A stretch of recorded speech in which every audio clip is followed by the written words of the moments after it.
morning, everyone, and welcome to another week of This Week in Eorzea. Oh, that's what's going on. I figured it out. You good? Oh my god. Hi. It's been a week for me. With me, as always, is Pyra, who's gonna be helping out a bit this week, I think, because I'm still a little tired from my 12-hour stream on Friday. It was fun, but a whirlwind, and we are happy to be here tonight to bring you the news. Happy Hello. Monday, friends. Hello. We'll get through it, don't worry. Okay. It'll be me next week, don't worry. Oh, man. Okay, so we're gonna go straight into it. What do we got this week? News. PAX West was this weekend. This past, Okay. actually, it ends today, so. So what was going on? Like PAX, I don't know what it is. I've never been. What's happening? Here we go. I'm wearing, coincidentally enough, I'm wearing my PAX flannel today. Nice. PAX West is a fantastic video game convention series. We have PAX West, which is in Seattle. PAX East, my hometown PAX, is in Boston, Massachusetts. We have it in Australia, I think, PAX Australia, and I'm probably missing a couple. But gaming convention definitely took place this week. Square Enix always pretty much makes an appearance with Final Fantasy. And yeah, so people who got to attend got to see the Valley Gamerda Battle Challenge, got to see the booth, the new player experience, probably walked out with a bunch of Final Fantasy swag. And one of the news things that happened this weekend was the, at PAX, was the UI panel held by Kei Odagiri, who is one of the lead UI designers. And we got some potential updates and news, even though some of them we've been hinted at before. You like fishing, I think, don't you, Debbie? Or am I wrong? Yeah, you can do it a little bit. I main Fisher on a few of my characters. So. Well, the first new thing that we saw is going to be Fisher, like when you cast a reel, that to translate in G-pose. So now G-posing will include Fisher casting as soon as 7.1. Which a lot of Fisher mains are kind of rejoicing because they're like, "Ooh, I want to take pictures of me fishing in different modes." Okay, I don't know if those are real fishers. I think they're just, fishers on paper. Yeah. Yeah. But something new in the G-pose category. Awesome. Another new thing in G-pose as well. I don't know if you've ever tried breaking your neck like this to get a portrait mode, like a portrait layout of a screenshot. That'll be a thing in the game now, where you can actually look at portrait layout standing up and not having to tilt your head to the side to see what that looks like. So it looks like they're making it more shareable, more Instagram worthy, more. Yeah, Instagram worthy. The thing that I think of first is like having a pretty cell phone background, because your phones. Typically, you're going to want the vertical layout, so being able to not have to, like, put your monitor on its side, or like, go to the chiropractor after holding your neck to the side for, like, a whole day. Yeah, even... I've never done any of this, so I am intrigued. I used to be Instagram screenshot queen back in my day, so this is exciting for me, because... No more chiropractor visits strictly from vertical G-posing. Vertical G... I never knew this was a thing. Okay. Yeah. Yep. So, we got a couple news and G-pose things, and then the last two things we've kind of been hinted at before, but they showed some progress photos for chat bubbles. Chat bubbles in-game. A modded feature that people who've used third-party mods have been kind of using for a while, but the devs seem pretty receptive to taking those ideas that they like, that they think are beneficial, and integrating them into the game. So I'm excited for that. And then the last one is the whiteboard, which is kind of like a strat guide or a toolbox kind of guide that people use on third-party websites, but it'll help with raid planning and such in-game. Okay. So yeah, that all is UI stuff that will make someone's life better. I'm pretty sure those speech bubbles are going to improve my life somehow. It'll help maybe- me actually pay attention I was when I'm just in gonna voice. say. My husband just turns off his chat box in game, so it might help people who are just like, wandering around with no idea what's going on. Yeah, if I'm in voice, I just forget to look at chat box. Like if I'm in comms with people, I don't look at chat box because I'm talking to people, and then I don't realize that somebody's been messaging me for like hours. I'm like, oh, sorry. Okay. So that's what's been going on in PAX. Patch 7.8. Have they announced a 7.8? So they haven't announced it, but I've seen a few different sites recently that are thinking it's going to be in September. So it's definitely a speculation at this point, but the first speculation was that August was going to potentially be a 7.08, but since August is now long gone, or not long gone, but a couple days gone, we're looking at September potentially for a patch 7.8, especially with 7.1 being projected for November. Okay. So 7.8 isn't going to be a story patch. So what speculatively would be part of a 7.8 patch? Yeah, so the first one that I've seen is PvP as the speculation. That I think was kind of like one of the bigger things was potential for that to be implemented. So we'll just have to see maybe closer to that point what they want to put in. I think it'd be more than like a hot fix, but a little less than like 7.1, where we'll probably see some more story, and then we'll get things like the new ultimate. So kind of like that nice middle ground there. Okay, awesome. Yeah, I mean, would we be expecting a live letter before that? I'm not sure if we would be expecting one before that. I definitely think before 7.1 though. So I'm curious because now that we're actually in September, like I haven't read or seen anything about having live letters, so I'd be curious to see when that would be. Yeah. Okay. Yoshi P is to take part in a developer talk on Tuesday, October 8th in Australia? Yeah, so this one was actually kind of neat to me. They the Final Fantasy XIV Twitter posted it. Specifically, it is a paid for ticketed event. And I'm trying to see where, if my computer will pop it up. It's going to be an evening with Yoshi P, and he's going to be talking with Stephanie Bendixson, talking about kind of the development of the past 10 years of Final Fantasy XIV, and just kind of his approaches to game dev in general. So it seems pretty interesting. I know I see a lot of interviews that he has different talks about the game dev process and his kind of history with that, but like seeing that it's going to be like an actual like live ticketed event kind of makes me excited.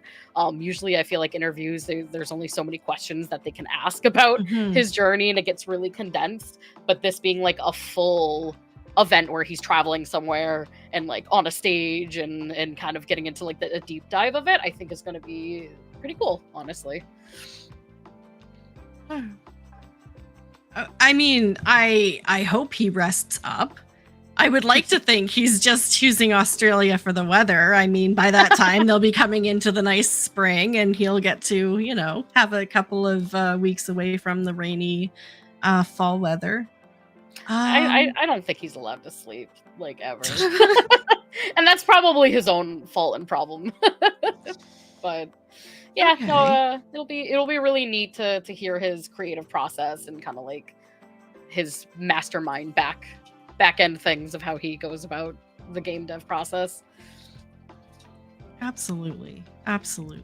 And optional items are currently on sale until September 10th on the online store. Have you bought anything? No.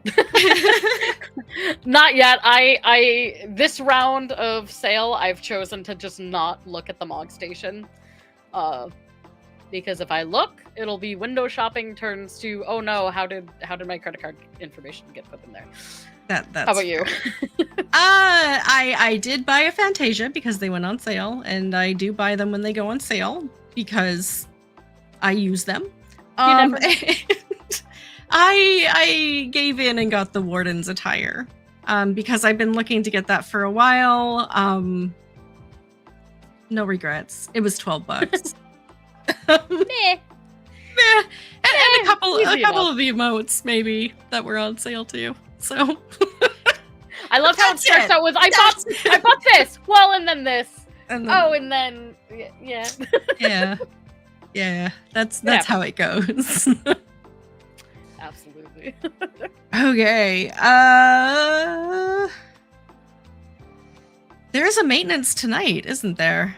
There is a maintenance tonight. Important dates. So the maintenance, I don't believe is for the game. It's just for the online store and Mog Station maintenance. Go figure, as they have a sale. But it starts tonight at 11 p.m. Pacific Standard Time.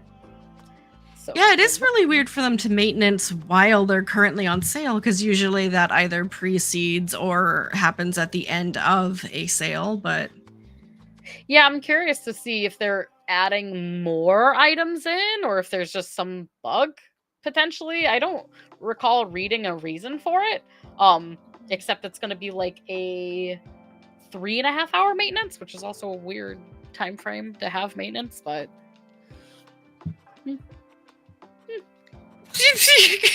interesting. we just work here, yeah. Okay. Yeah. What else? Still looking forward to the 17th for Final Fantasy 16. And I completely... Let's throw this up. I completely forgot to post the poll last week, so I'll do it again this week. So we will continue to ask for one more week about whether or not you have played, will play, or intend to play Final Fantasy XI. I know the poll went up on our Discord. Did a couple of people manage to vote on that, or? Yeah, I think it was just a small. There were four folks that voted, and then Twitter, I think it's actually the same number, about 4. 3 on Twitter and 4 on Discord so far. Yeah, I'll get that up on YouTube. Those 12 hours. Really throws ya. A 12-hour stream is a lot of fun, but for old people like me, man, takes a couple of days to recover, let me tell you that. First of all, I agree, because I've done them before. Second of all, you're not old. Well, you know what? The internet says I'm older than Zeppela, so,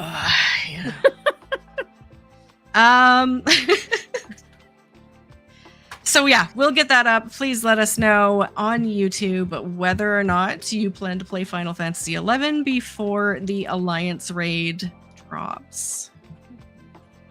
Lots of good clips. Oh my god. Yeah. Tip of the week. Let's get this out early. Tip of the week. What do we got? So this week's tip of the week actually was posted on Twitter from Alchemy, who is a fantastic streamer, does a lot of Final Fantasy XIV. I don't believe she is fully Final Fantasy XIV, but she does a lot of Final Fantasy XIV stuff, and it is regarding your gear set list and kind of checking to see what items in your inventory go to what gear set. So it's kind of 4 steps, which is pretty simple. First one is going to your armory chest and finding the item that you were figuring out what it goes to. Right-clicking that item if you are on PC, and select Open Gear Set List, which is simple as that. And it'll actually show you a list of gear sets that item is connected to. I think this is a fantastic thing, especially if your armory chest is full and you're not understanding why there's a piece in there that you're like, I don't know what this goes to. I should be able to desynth it, but it just stays there. So this is a great way to find out what it's locked to, so that way you can either clear it out or readjust your gear sets or what have you. Debbie, have you used this one often? Yeah, so Back when I was clearing out my armory chest prior to Dawn Trail dropping, I was going through and I was taking out anything that wasn't assigned to a gear set. So when you're in your armory chest, things that are assigned to a gear set have the little list in the bottom right corner, and things that are not don't. So I was taking out everything that wasn't assigned to a gear set, but I was finding items that were maybe like level 80 items, and I don't have level 80 classes. And I saw that they were assigned to gear sets, so I definitely used that to click on it, find out what gear sets they were assigned to, and then making a decision whether it was something I could keep or something I could get rid of. So absolutely I use this one. Also, it helps with people who have a lot of different gear sets for kind of the same classes. Like I have some, and not so much role play, but some fun gear sets that I like flip to, like if I'm on the beach or if I'm doing fashion report or whatever. And so sometimes items kind of get lost in that sauce. So I just like, I use it to keep control of things. So absolutely fantastic tip there. Yeah, I'm the same way too. I've had some Black Mage is my main, so I probably have several gear sets, and some of them have just been funny ones like that, like maybe a holiday one if we're doing like a holiday party in game, or like we've done fashion shows in IFC before, and so I'll throw a bunch of random gear on there, make it look nice, and then I'll forget that gear list exists, or the gear set exists. So it's nice filtering some of those items out and understanding where they're attached to before potentially throwing them away. Absolutely. If you guys want to comment your favorite fashion gear set, I have a gear set that is legit just called Mondays. And it's my warrior knight in like the pajamas and yeah. So tell us your gear set that is the most fashion oriented. Yeah, good tip. I guess we can go on to the hot topic. I don't see hot pocket. I just posted a link for anybody watching live with us right now so that they can see the gear set tip as well. There you go. Hot pockets. Hot topic. So you can let us know the details, but there was some talk about 2 months ago, and again just within the last day or so, about the possibility of Final Fantasy XIV as a game branching out even further into the console arena. So recently, having picked up Xbox, there may be some talk to moving to other consoles that are maybe more popular in Japan. What is this about? Yeah, so this actually comes over from GameReactor.eu. They put out a fantastic article/interview video with Yoshi P regarding just like a couple different things. And one of the biggest things right now that they focused on was that couple things. First, Xbox in Japan isn't doing as well as they would probably hoped and anticipated. They're just a low number of Japanese players that are playing on Xbox. And while they were going through this conversation, they also, Yoshi P stressed that one of his goals for 14 and for future games is to have this game on as many devices as possible. And there are open conversations. Of course, he didn't really give away too much. It's usually Yoshi P's default of please look forward to it. Right. But they really want to make this game as multi-platform as possible. And I think even though Xbox has had low numbers, I'm glad to see that they're still open to wanting to pursue more of these relationships, more of these different consoles. And one of the things that a lot of people are mentioning is potentially Nintendo Switch's successor.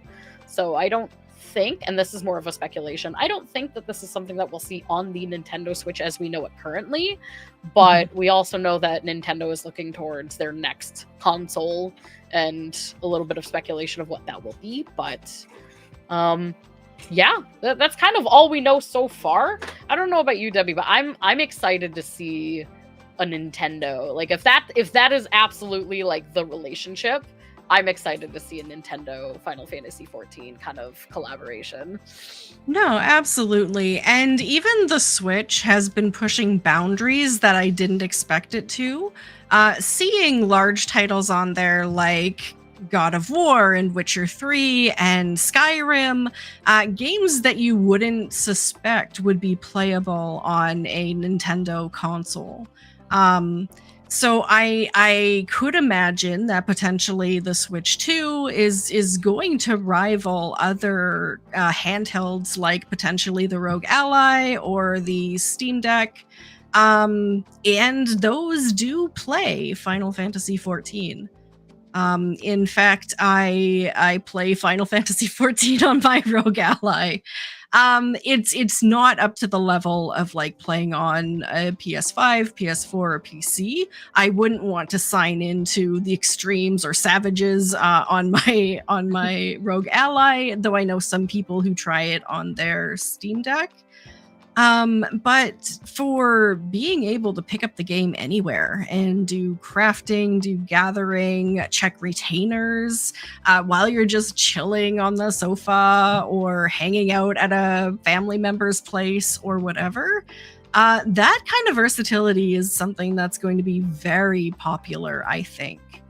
I know there was a bunch of people kind of bummed that the talk about the mobile game or the mobile version of the game for China wasn't going to be like a worldwide rollout. But anything that makes the game more to hand, I suppose, is a good thing, right? Especially when you've got so much going on in terms of checking in hourly and dailies and that sort of thing. Absolutely. I think something, even as the rollout system that we got in Dawn Trail for, I don't know how to describe it. There's a term for it, but I think of it as like the collapsible actions. So you kind of press, you have less buttons, and it's more of like you have some buttons that have multiple functions. I think that's a system like that could be better rolled into a handheld, because you're not going to have as much capabilities, I wouldn't think. And now I'm also a keyboard and mouse player, so I'm very ignorant to controllers in any form. But I'd be curious to see how that might play into having a handheld. Debbie, is that something that you could see be for? I know that your experience is mostly for not the extremes and savages on like a handheld, but do you think that something like that could be achieved with like a system like a Switch or something like that? Yeah, I mean, keep in mind that when I started playing Final Fantasy XIV and A Realm Reborn, I started playing on the PS3. So I've used the PS3 controller, the DualShock 4 controller, the PS5 controller. I play right now on an Xbox controller. I have kind of run the gamut, and I play on the Rogue Ally, which has a very Switch-esque kind of control situation going on. So having played on so many different controller devices, absolutely. Like, the utility is already there, and any quality of life changes they made seem to be going in that direction. Especially if you're talking things like even chat pop-ups.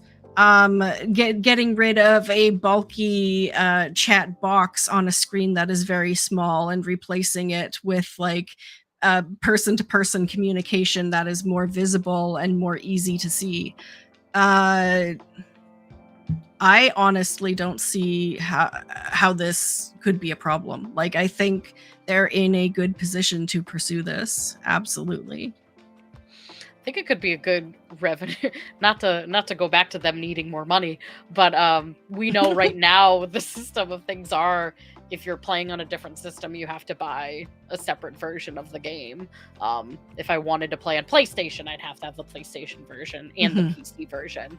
And I could see, even as a person who works in an office, a little bit away from my home, like a system like this, I could be like, oh yeah, let me just buy another version so I could play on my lunch break, or play while traveling and things of that nature. So I I'm excited to see this. I don't know if I would jump on it right away if this Nintendo collab, for instance, were a legit thing. However, like I feel like it does open a lot of avenues to not just a new audience, but even a current audience that like wants to play more but has some physical limitations and restrictions. So I'm excited. I think that this could be really cool. Absolutely. And keep in mind that once you get a license, it's kind of good indefinitely. So for example, the PlayStation license, I purchased that when I purchased the game for the PS3.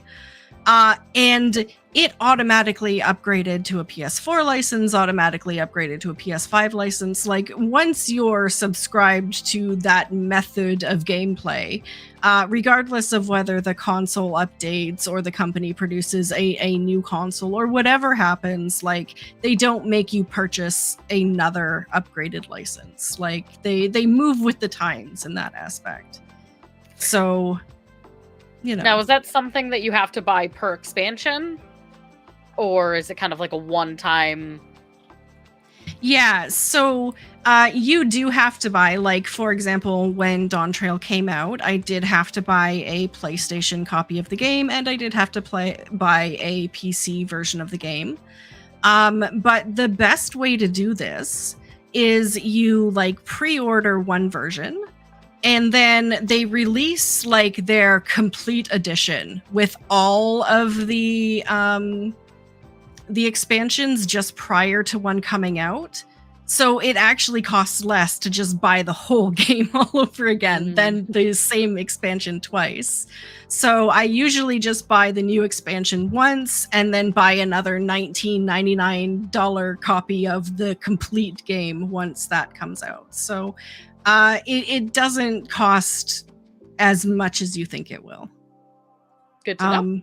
And then it's just the versatility of, like you said, being able to play on whatever I feel like at whatever time I feel like. So absolutely. But I would hope.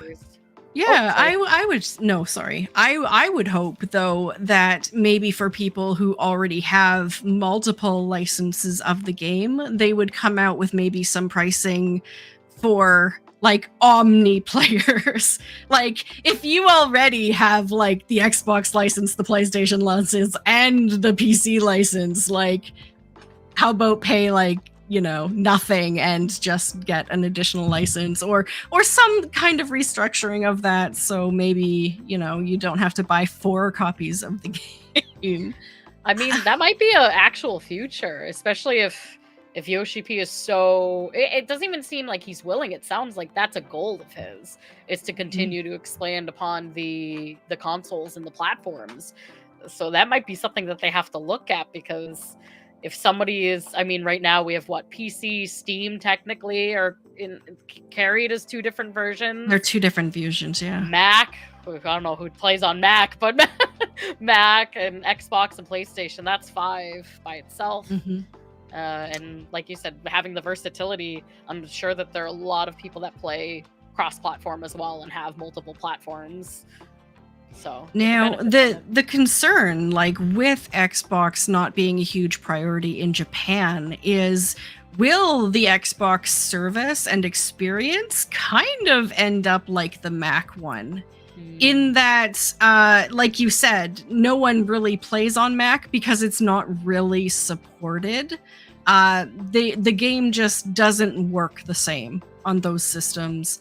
I don't know if they can't fix it or there isn't a large enough player base to support fixing it, but for whatever reason, it's an inferior experience. And I'm wondering if Xbox might be going down that route with the issues we saw after Dawn Trail.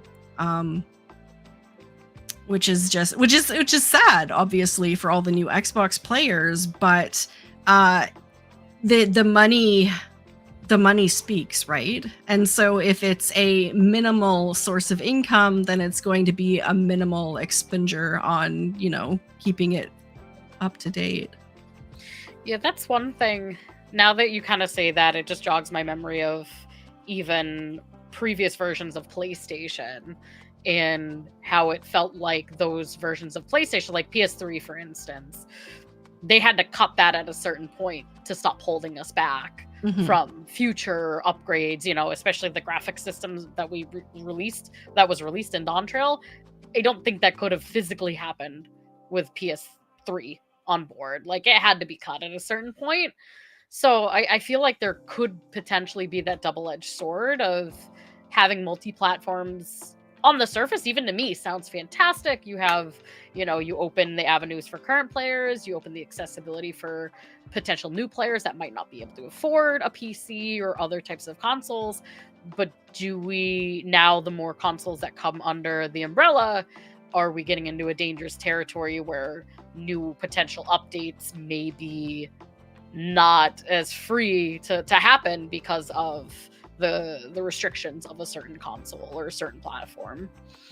Yeah, and the reason why we're thinking that is because Yoshi and the dev team as a whole have been very vocal throughout the years about making sure that the gameplay is consistent across all available, you know, play styles, play consoles, whatever. Like, the one experience of Final Fantasy XIV needs to be identical across whatever you're playing on.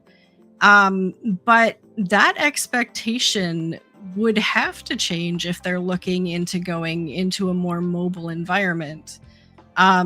Because you wouldn't expect a person playing on a mobile device to have the same level of play experience, especially in fast-paced, like, Savage Ultimate, you know, content, right? Yeah. Like, I mean, you can't exactly plug your Switch into, well, maybe you can in the future. Like, you can't plug it into a LAN. It's going to be operating on Wi-Fi. There's got to be some problems, right? Yeah, even thinking of the you know, mobile for China, like, I don't even know how you'd be able to queue into a duty. Like, realistically, like, maybe physically it could happen, but like, lag sensitivity is a huge one. Anything like a duty, especially an extreme or a savage, like, do they restrict those types of platforms? And if then it kind of restricts the experience. Like, do they say, hey, you can do mobile but you can't do instances? You know, that kind of, like, is it worth it, you know, at that point, if they had to kind of do one of those things? Like, definitely things floating around in my mind.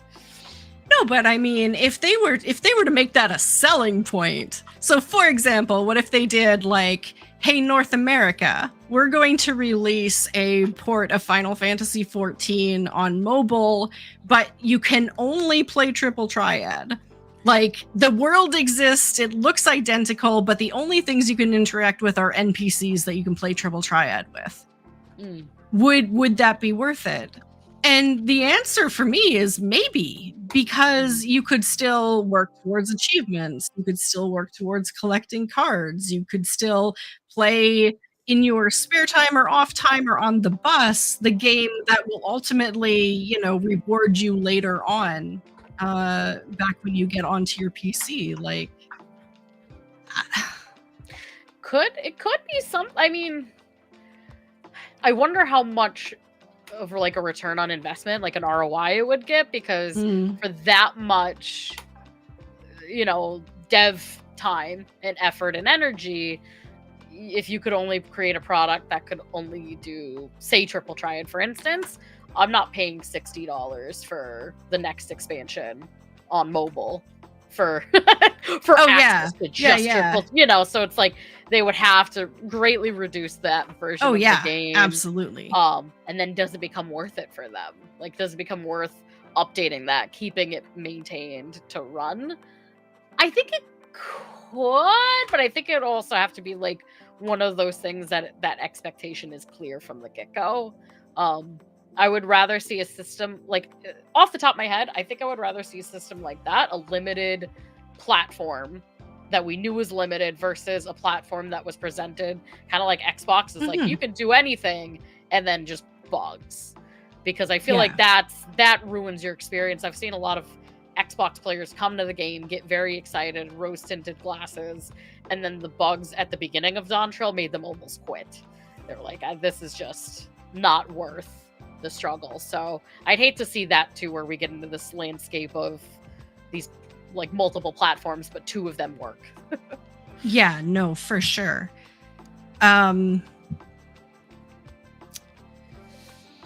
It definitely is a multi-layered conversation. I wouldn't mind a inexpensive app that could allow you to participate in the game at a limited capacity, but you would still want the versatility of it connecting to your Square Enix account. You would still want it like hooked into your game character. You would still want some way to advance in the game while doing it. Yeah. I feel like that to me sounds like what I wish companion app did a little bit. Right. I like the concept of companion app. I love it, and I love the most recent updates that they've done.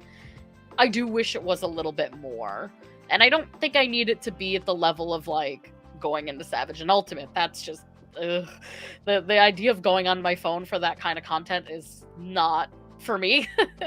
But you know, going on and seeing my friends in game, maybe changing my glamour, certain kind of like lower level things, portraits, exactly, things like that, like going to an actual market board, or a retainer bell without having to like have the restriction on like Kupo nuts or whatever currency to do those things. I think that could be cool, and like I know I'd be willing to pay a service fee for that, or a one-time fee for that for sure. Absolutely. So I mean, this is all really just speculation at this point. We're going off of a little bit of information that was released over the last couple of months. But it is exciting. It is exciting. Because they're hinting on something that universally I think we're interested in, which is the ability to play the game casually in a casual environment on a casual device, whether that's a Switch 2 console or whether that's a mobile device. Like, just the ability to relax and do some of the more casual content,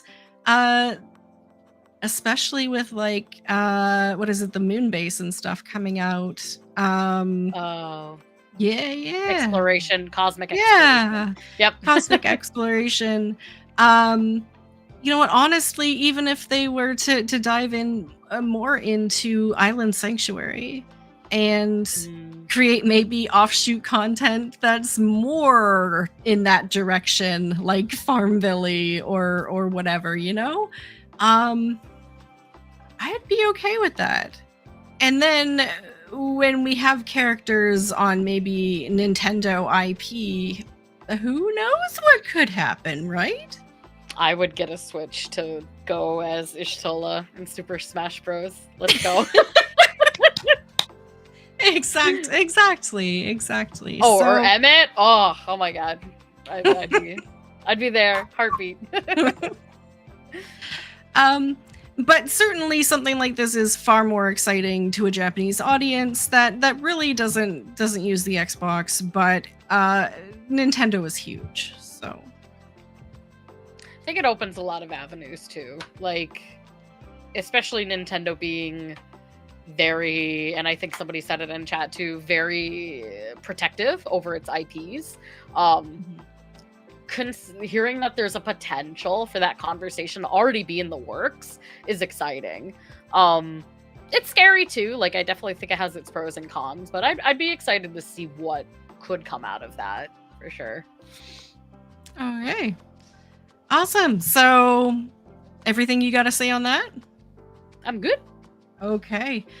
So we're looking forward to the future. I mean, you got to think kind of bigger picture. For people who have been playing the game for 10 years, it's easy to think of what might happen 5 years down the road. And if this is at all in the 5-year radar, that is really exciting. Mm-hmm. But that is what we're talking about today. Now, what are we not talking about? And this one, I don't know. I found out about this one this morning, though people have been talking about it for a little while. A certain video game executive CEO from a certain Amazon gaming company may have made a statement to the effect that video games don't have acting with regard to using more AI systems and stuff in game. This blew over as you might expect it would, in that it blew into a forest fire of epic proportions. So we're not going to add to the flames. They already have heard it all. Some of the comments on this have been fantastic, by the way. So if you haven't read anything about this, maybe go check it out. But Pyra, do you have anything to say about there not being acting in video games? I feel like if anybody's watching this video, you will know the answer of what? Go through any of, especially Shadowbringers and Endwalker, and try to make that statement, and it will not hold it up in court. So, I think that there are people that are, my last thoughts, I think that there are people that are ignorant to how impactful gaming is as a storytelling medium and as an art form, kind of, if you really think about it very like broad spectrum. And it's kind of shocking that we're in 2024 and there's still such an ignorance to the gaming industry, but they'll get the comments they deserve.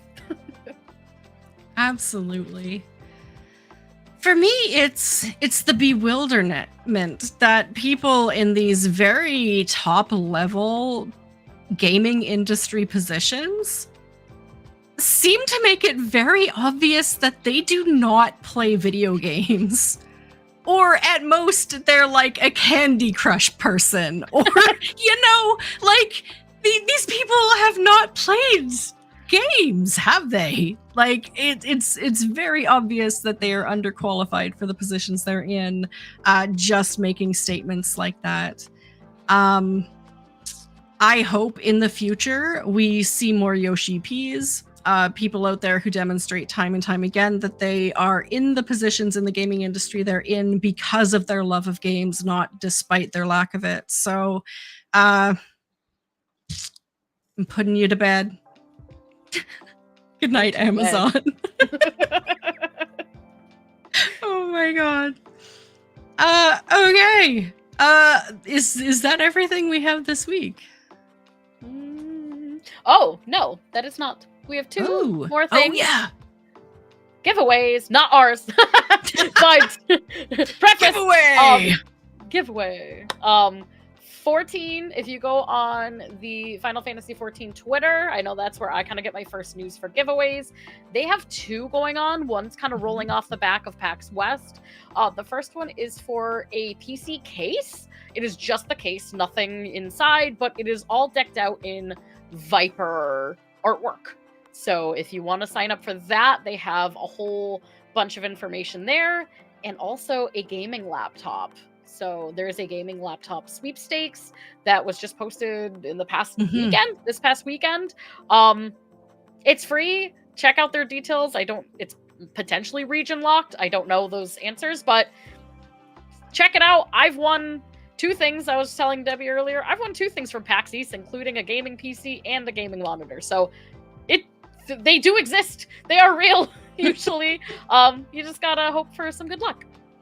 Absolutely. And these aren't going on forever either. I think it's just a couple of weeks on both of them. The laptop was posted to the Lodestone, so you can get all the information there. I mean, the minimum you have to do to get a ticket into these giveaways is like the Final Fantasy XIV English Twitter page.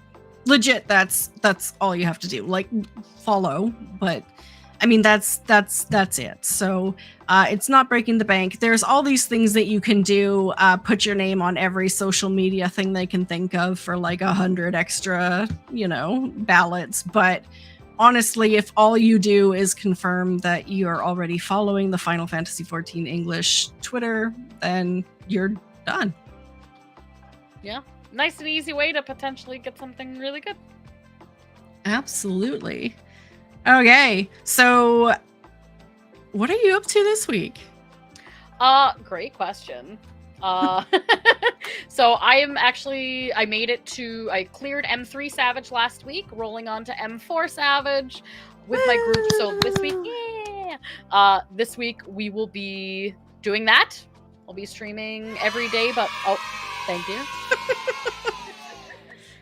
Streaming every day, but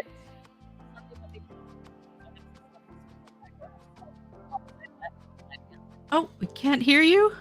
Oh, streaming okay, now you're back. Streaming every day, but Sunday, Monday, and Tuesday this coming up week because life. How about you, Debbie? That's fair. I am currently lifing at work.